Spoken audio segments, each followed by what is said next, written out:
Good morning student, स्वागत है आपका भजनपाल भाटी इंटर कॉलेज के डिजिटल वर्ड में।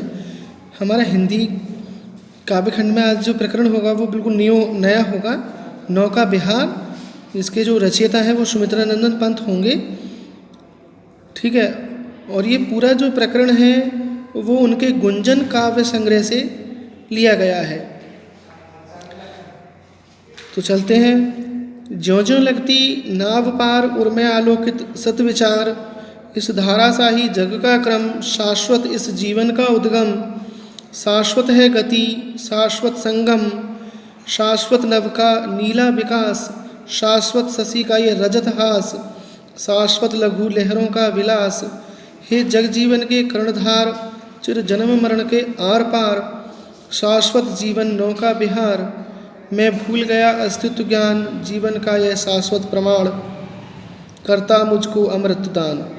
तो प्रस्तुत काव्य पंक्तियों में कविवर सुमित्रा नंदन पंत ने नौका विहार करते हुए उस वातावरण का मनोहारी चित्रण खींचा है। कह रहे हैं कि ज्यों ज्यों लगती नाव पार, जैसे जैसे हमारी नाव किनारे पर आती गई, उर्मे आलोकित सत विचार, वैसे वैसे मेरे हृदय में सैकड़ों प्रश्न उठ कर के मुझे बेचैन करने लगे।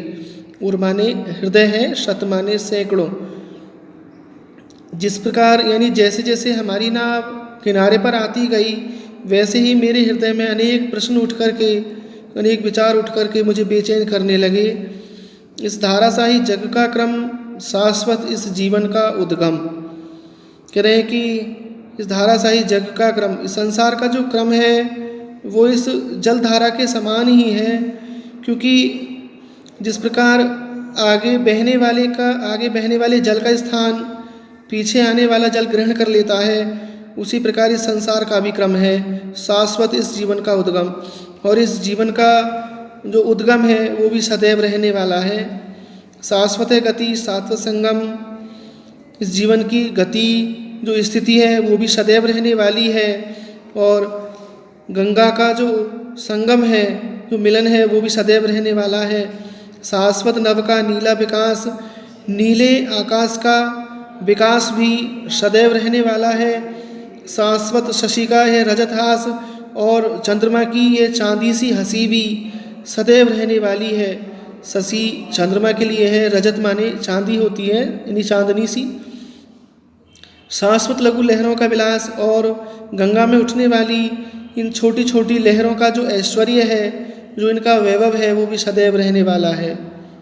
हे जगजीवन के कर्णधार, चिर जन्म मरण के आर पार, हे संपूर्ण संसार को चलाने वाले ईश्वर, चिर जन्म मरण के आर पार, यानी जन्म और मृत्यु ये सदैव रहने वाली है। यानी जन्म के बाद मृत्यु और फिर मृत्यु के बाद पुनः जन्म लेना, ये सदैव चलता रहेगा। शाश्वत जीवन का नौका विहार, अर्थात जो जीवन का नौका विहार है, जन्म और मृत्यु का जो चक्र है, वो कभी भी समाप्त होने वाला नहीं है, वो भी निरंतर चलता ही रहेगा। मैं भूल गया अस्तित्व ज्ञान, जीवन का यह शाश्वत प्रमाण। हे ईश्वर, मैं अपने अस्तित्व को भूल गया था कि जन्म के बाद सदैव मृत्यु होती है और मृत्यु के बाद पुनः जन्म मिलता है। मैं इस शाश्वत प्रमाण को, यानी सदैव रहने वाले इस प्रमाण को भूल गया था। करता मुझको अमृत दान, जो मुझे अमरता की ओर ले जाता था, यानी जो मुझे अमरता की ओर ले जा सकता था। एक बार और सुनते हैं कि जैसे जैसे हमारी नाव किनारे पर लगती गई, वैसे ही मेरे हृदय में अनेक प्रश्न उठ कर के मुझे बेचैन कर देते थे कि संसार का जो क्रम है वो इस जलधारा के समान ही है। जिस प्रकार आगे बहने वाले जल का स्थान पीछे आने वाला जल ग्रहण कर लेता है, उसी प्रकार इस संसार का क्रम भी है। इसकी स्थिति भी सदैव रहने वाली है और उनका मिलन भी सदैव रहने वाला है। नीले आकाश का विकास, यानी उसका ऐश्वर्य भी सदैव रहने वाला है। चंद्रमा की चांदनी सी हंसी भी सदैव रहने वाली है। गंगा में उठने वाली छोटी छोटी लहरों का ऐश्वर्य भी सदैव रहने वाला है। हे संसार रूपी नाव को चलाने वाले ईश्वर, जन्म के बाद सदैव मृत्यु, मृत्यु के बाद पुनः फिर जन्म होता है, अर्थात इस जीवन का नौका विहार भी सदैव रहने वाला है। मैं अपने अस्तित्व ज्ञान को भूल गया था कि जन्म के बाद सदैव मृत्यु और मृत्यु के बाद पुनः फिर जन्म मिलता है। जो मुझे अमरता की ओर ले जाता, यानी जो मुझे अमरत्व प्रदान करता, मैं उस प्रमाण को भूल गया था। ये आपको केवल अभी पढ़ना है, समझना है। नेक्स्ट वीडियो में मैं इसी प्रकरण की अगली व्याख्या लेकर के आऊँगा। तब तक के लिए धन्यवाद।